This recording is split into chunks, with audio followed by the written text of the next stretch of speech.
ये बीजेपी का मॉडल है। किसी के घर में छापा मार करके इस तरह का काम करते हैं। अधिकारी खुद हाथ खड़े कर देते हैं, कहते हैं हम पे ऊपर से दबाव है। ऊपर से किसका दबाव है? मुख्यमंत्री जी का खुद दबाव है। हमारा हमेशा व्यवहार अच्छा रहता है। बीजेपी वालों को कौन समझाए? फरक्काबाद वाले तो नकली सर्टिफिकेट से जीत करके आए हैं, केवल सर्टिफिकेट से जीते हैं वो।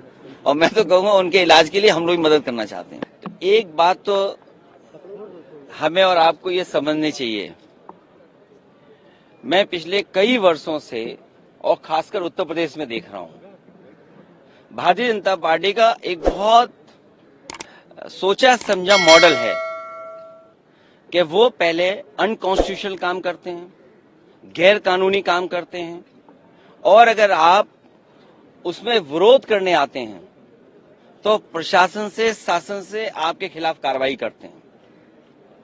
जिस तरह का भाव राज्यसभा में था वो बाबा साहब भीमराव अम्बेडकर जी का अपमान है।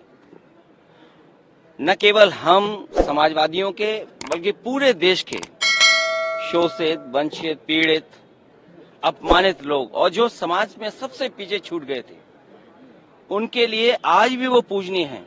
आप किसी भी गांव में चले जाएं पूरे देश में, आज भी बाबा साहब को पूजने का काम गांव के लोग करते हैं। गरीब, हर समाज के लोग उनको भगवान की दृष्टि से देखते हैं।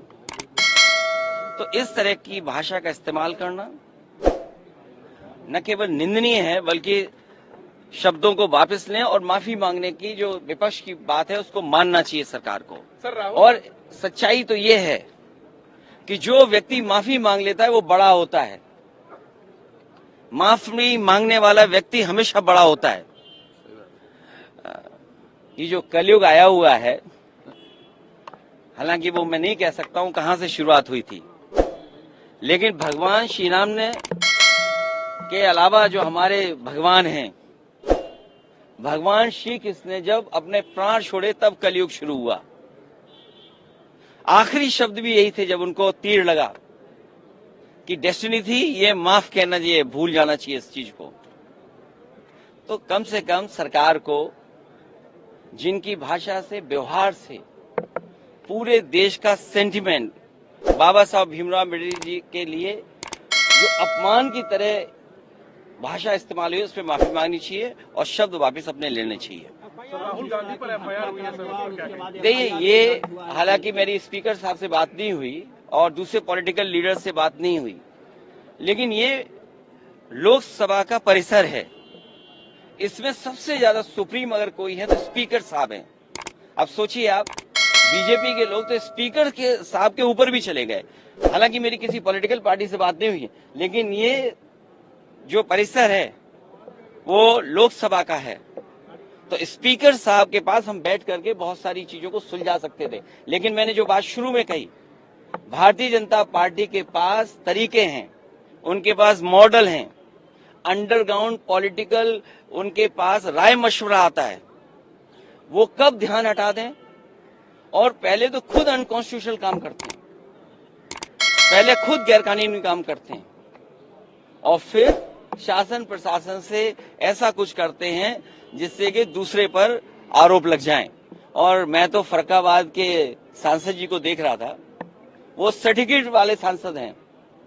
अगर उनको इलाज, दवाई की जरूरत हो तो उनके लिए सलाह यही है कि हम फरक्काबाद से डॉक्टर बुला करके फ्री इलाज करा सकते हैं उनका। सर वर्क साहब पे एक और एफआईआर हो गई है, बिजली चोरी का एफआईआर। फिर मैं बोल रहा हूं आपसे, ये बीजेपी का मॉडल है। किसी के घर में छापा मार करके इस तरह का काम करते हैं। पूरे उत्तर प्रदेश में सबसे ज्यादा बिजली को लेकर के गरीबों को परेशान किया जा रहा है। बिजली को लेकर के एफआईआर दर्ज है। आज ऑन रिकॉर्ड मैं कह रहा हूं ये बात, आप निकलवाइए रिकॉर्ड। सबसे ज्यादा बीजेपी के लोगों ने मुकदमे दर्ज कराए हैं किसानों पे, गरीबों पर, और जानबूझ करके। आपकी कोई सुनवाई नहीं है, अधिकारी उनके हैं, अधिकारी खुद हाथ खड़े कर देते हैं, कहते हैं हम पे ऊपर से दबाव है। ऊपर से किसका दबाव है? मुख्यमंत्री जी का खुद दबाव है। और आज आपने अखबार में पढ़ा कि जब 5 लोग मर गए, न जाने कितनों पे झूठे मुकदमे लग गए, न जाने कितनों को अपमानित होना पड़ रहा है, घरों में पुलिस गई है, महिलाओं के साथ अपमान का व्यवहार हुआ, तब कह रहे हैं कि हर मंदिर को नहीं खोदना चाहिए। तो अगर किसी व्यक्ति ने इतने महत्वपूर्ण व्यक्ति ने अगर ये स्टेटमेंट दिया है तो उनकी जिम्मेदारी बनती है उनके दल के लोगों की कि सभी संभल वाले उत्तर प्रदेश के लोगों पर जिन पे झूठे मुकदमे लगे हैं उनके मुकदमे वापस हों। हालांकि जान वापस नहीं कर सकते, कोई धरती पर ऐसा नहीं जो जान वापस कर दे, लेकिन कम से कम उन परिवारों की सरकारी मदद करे जिस तरीके से मुआवजा वो और दूसरे लोगों को देते हैं। आरएसएस चीफ ने जो कहा है कि सद्भाव से रहना चाहिए और उन्होंने कह दिया, इसी में कह दिया। सर कल जो कुछ हुआ सद्भवन परिसर में, तो इस तरह की घटना ना हो।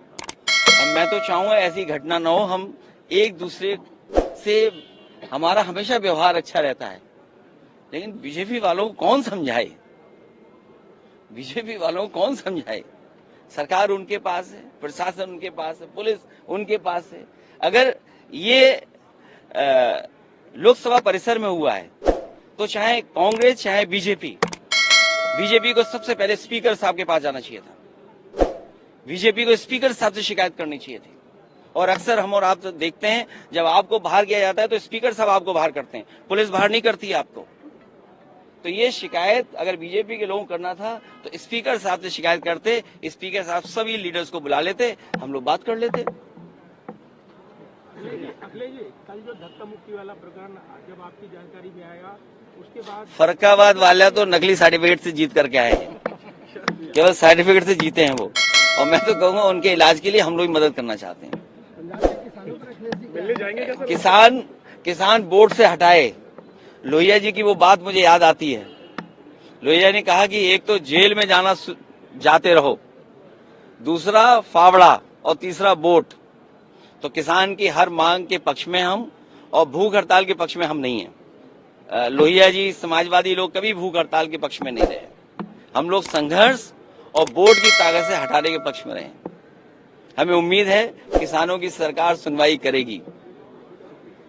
और आपको भी पता होगा कितनी किसको चोट लगी। आपसे बेहतर कौन है, सब कैमरे आपके पास हैं। अब आपका चेहरा भी बता रहा है कुछ ऐसा है जो हम नहीं जानते हैं। सर नए साल में इंडिया अलायंस में कोई नई शुरुआत होनी चाहिए क्या? ममता बनर्जी को लीडरशिप देने की बात क्यों तुम कही जा रही है। आप उलझाओ मत, अभी मुद्दा है लोकसभा का। और सच्चाई तो ये है कि जितनी इंस्टीट्यूशन बेहतर होगी, जितना हम और आप सब लोग इंस्टीट्यूशन को स्ट्रेंथन करेंगे, उतना ही नई जनरेशन को इस सिस्टम का, इस ऑर्गेनाइजेशन का फायदा पहुंचेगा। विधानसभा के चुनाव में समाजवादी पार्टी का बीजेपी हारे, समाजवादी पार्टी कैंडिडेट खड़े करेगी वो अलायंस होगी। बीजेपी हारे उस दिशा में समाजवादी लोग साथ देंगे।